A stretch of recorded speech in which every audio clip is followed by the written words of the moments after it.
Hello Captains, it's me, TONIK TZW. We're here in the Tier 5 British destroyer, the Icarus. This is a show and tell, and I've called it Cheesing the Cap, and it is a little lesson on capture points.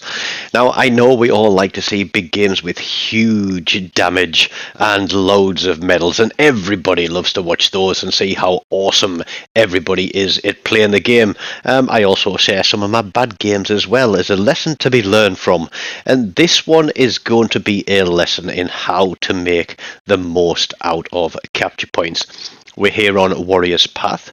It is a domination mode with a single domination cap. We've got a Tier 4, Tier 5 game. Now, because I was in PlayStation jail for a week, I've been having to play catch up with the campaign, and I'm almost to the end of week 2, having played pretty much all of week 1 yesterday, finished it later this evening, and then moved on to week 2. And I'm at the stage where I need to get 10 captures, assist in capture, or cap defense. Now, for those that are fairly new to the game, a solo cap is when you are the only ship in a capture point and turn it to your team's colour. Now, that could be turning it from being white, like the cap on the right side of the map, or by turning a cap from the enemy team's colour, red, to your team's colour, blue. And there is the next flag, which is a capture assist, which is where there is more than one team ship in the cap and you take it together and you get a cap assist flag. And the third flag that you can get is a cap reset.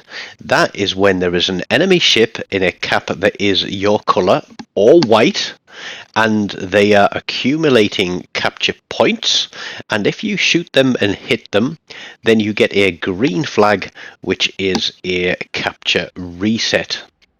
Now, the trick is with capture reset flags is if there is more than one red team ship in the cap, it is to rotate your fire between them, because once you take all the cap points away from a ship, it takes time for them to accumulate them again.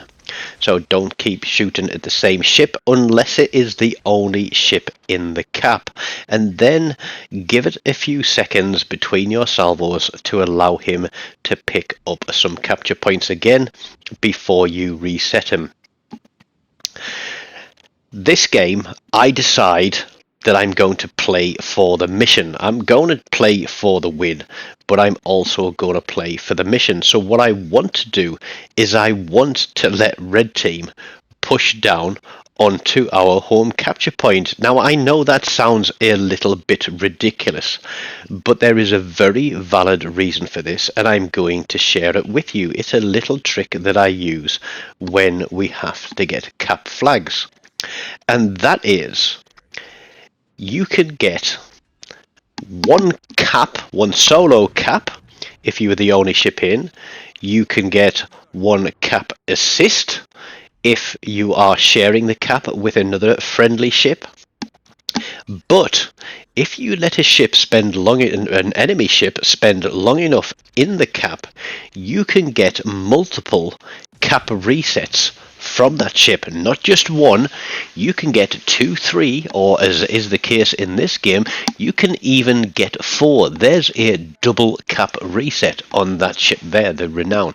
And here we go. Let's get onto this destroyer because he's been accumulating capture points too. And there we go. We get a triple.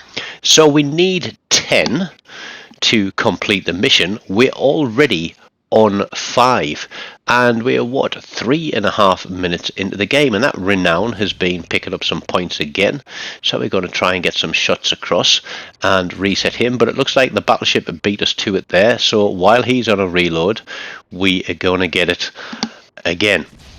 Now, this is where things change, because as you can see, we have got a friendly ship in the cap and a red team ship in the cap, which means it's contested, and in that case neither ship is accumulating capture points or able to get capture defense. because it is contested. So I'm kind of hoping that our friendly ship there gets himself killed. And I know it's going to sound a little bit Jack here, but I'm actually going to let that happen.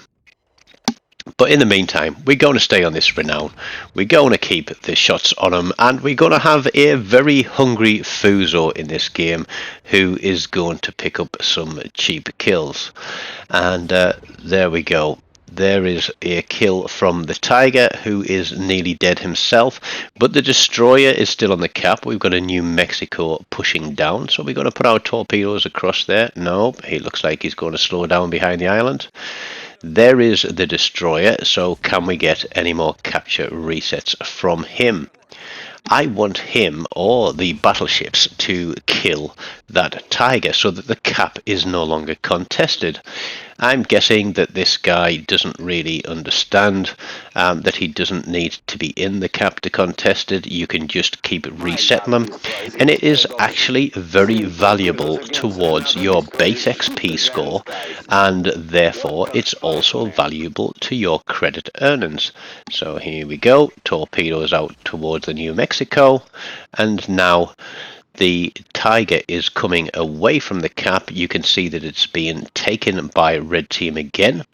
So now we want to try and farm a few more cap resets. We're not going to go into the cap unless we have to. We're just keeping an eye on the position of red team ships. I think we did lose our Tiger there. The Fuzo is a million miles behind us. And the game sound has turned right down because there is another guy in Destroyer who was actually on comms, and I'll get to that in a little bit. But there we go. There is the Destroyer. We get a triple cap reset off him.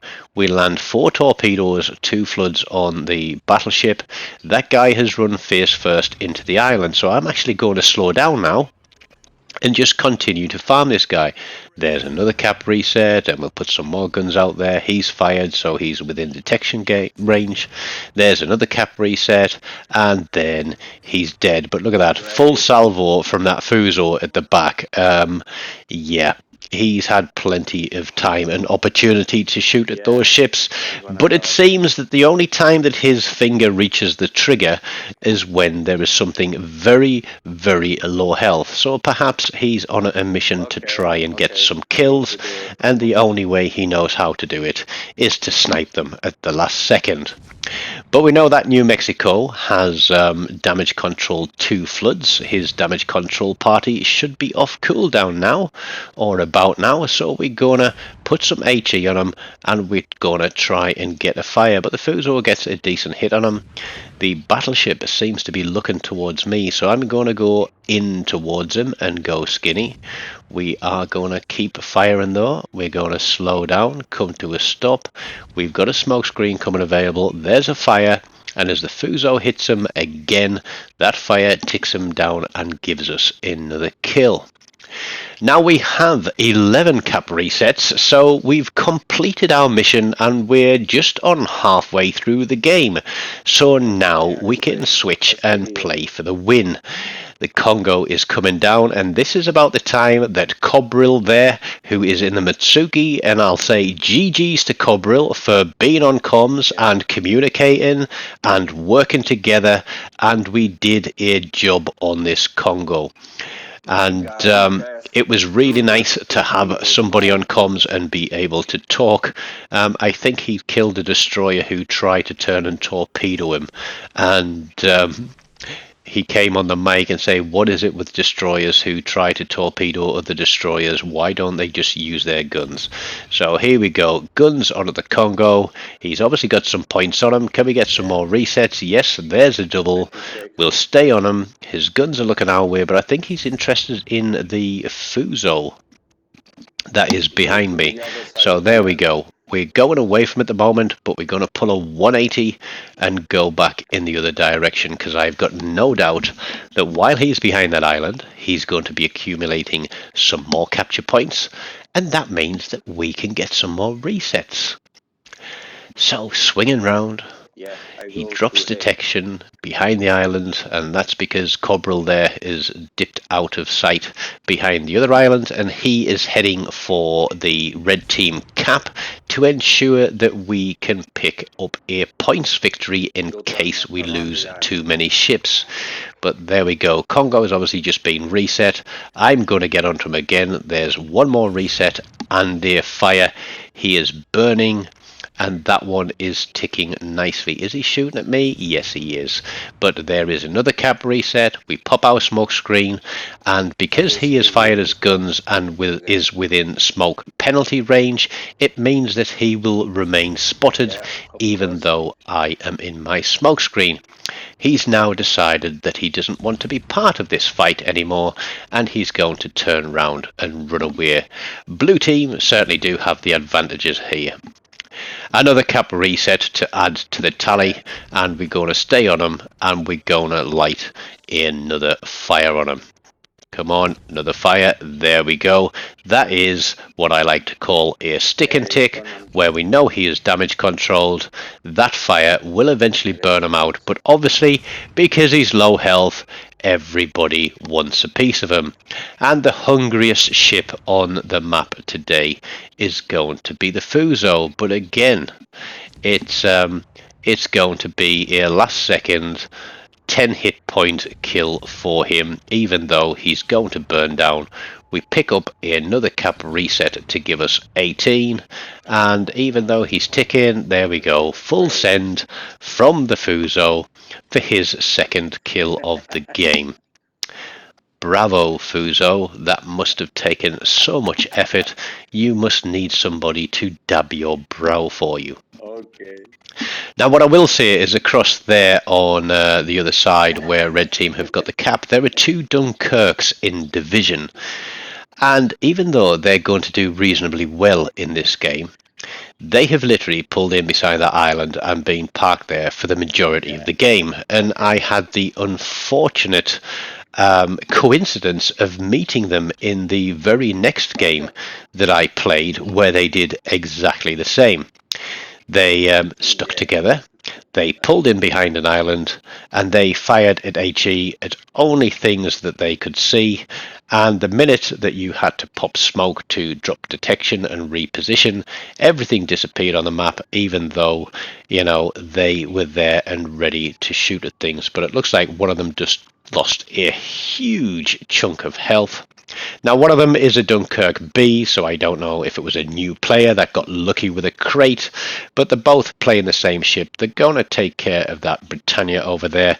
They weren't able to stop Red Team from taking the cap, and now, as you see, they've moved in and they are contesting it. So with two blue caps and those two guys parked on the cap, Red Team are now no longer accumulating points for that capture point. And that is another thing to know. If a cap is the opposite team's colour and you get if they're in it and contesting, or you sail into it to contest the cap, they no longer continue to earn points for that cap. So if Red Team have an advantage and they've got a ship in the cap and they're earning points on it, if you're in a little destroyer, you can sometimes sneak in along the edge of that cap to contest it, and then they stop earning points on it. But we could have ended this game here with one of those Dunkirks had just rammed that guy and had it over and done with. You know, there's 2 minutes on the clock. It could have been over. I could have boiled the kettle and made a fresh cup of tea and got myself a Kit Kat in this time. Instead, we're still having to fight all the way through to the end of the game, but thankfully Cobril there lands a torpedo and ends the game for Red Team with a victory for Blue. 74,000 damage, 2 kills, but that's the important bit there. 18 green flags for cap resets, finishing that mission in one go. And as you'll see there, top of the board on 2,500 base XP. It wasn't a very hard fight. All we did was play smarter, not harder. So I hope that new captains out there have potentially learned a little bit of thing about how capture points work. Please do stick around. I'll link another Lessons in Legends video here, and hopefully you can pick up some more tips. Don't forget to smash the like button, subscribe, leave me a comment, let me know what your favourite ship is for getting cap resets. Until next time, take care of yourselves and goodbye.